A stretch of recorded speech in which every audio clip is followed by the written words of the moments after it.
TCU just came out of what was supposed to be their test, their tough matchup in the non-conference schedule, and they came out of it with a 30-7 win against Minnesota tonight here at Amon Carter Stadium. I'm Travis Brown. I'm here with Carlos Mendez of the Fort Worth Star-Telegram. Carlos, what questions did TCU answer today in this what's supposed to be this test game of theirs? Well, I think they answered that they can stop the run. I was really impressed with Davion Pearson, Chucky Hunter, really the entire defensive front. It handled a pretty good rushing attack and a pretty good running back in David Cobb. I think they ended up with 99 total rushing yards, and I think that's a good goal for anybody will be happy to get, is to hold anybody under 100 yards rushing. It was really good work up there. They were very physical, very active. They pressured the quarterback. I thought that was a good, solid answer as far as what can these guys do on defense against a good running game. Mm-hmm. But for me, one of the things that I wanted to watch is how the offense reacted to a second game with this style. What did you see out of it?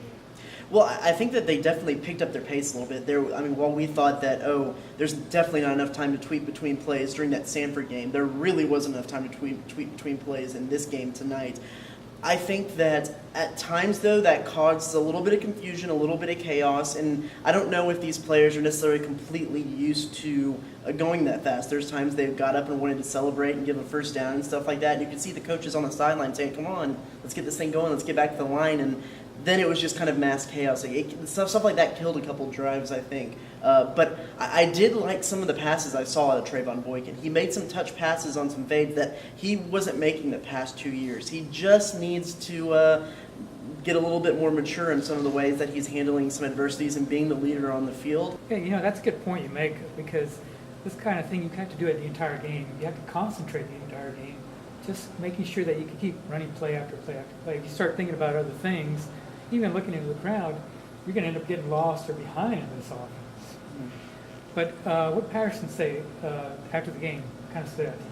Well, I think the number one thing that stood out about is Trayvon Boykin's shoes. He decided to go with the white cleats tonight, tip of the cap to the student section. I don't know if he was completely much of a fan about the shoes, whereas the entire rest of the team was wearing the black cleats. He went with the white ones. I thought that was a pretty funny touch on that. But he actually seemed pretty relaxed and pretty happy and overall pretty pleased with the performance and where they were at, which was a little bit of a surprise to me. I thought that maybe there was some points left out there on the field and some, especially letting them score at the end. He's really big on those shutouts and keeping the points to a minimum. So I was pretty surprised just with his overall demeanor in the press conference. What about you? Yeah, I couldn't tell if he was happy or not. I guess he wasn't happy. He's going to try to find himself a reason tonight to be unhappy once he looks at the film. But at any rate, they did win. It was 30-7. They got the job done that they wanted to get done. Now it's on to SMU in a couple of weeks. I don't think there's going to be a lot of points left on the field in that one. No, maybe on the other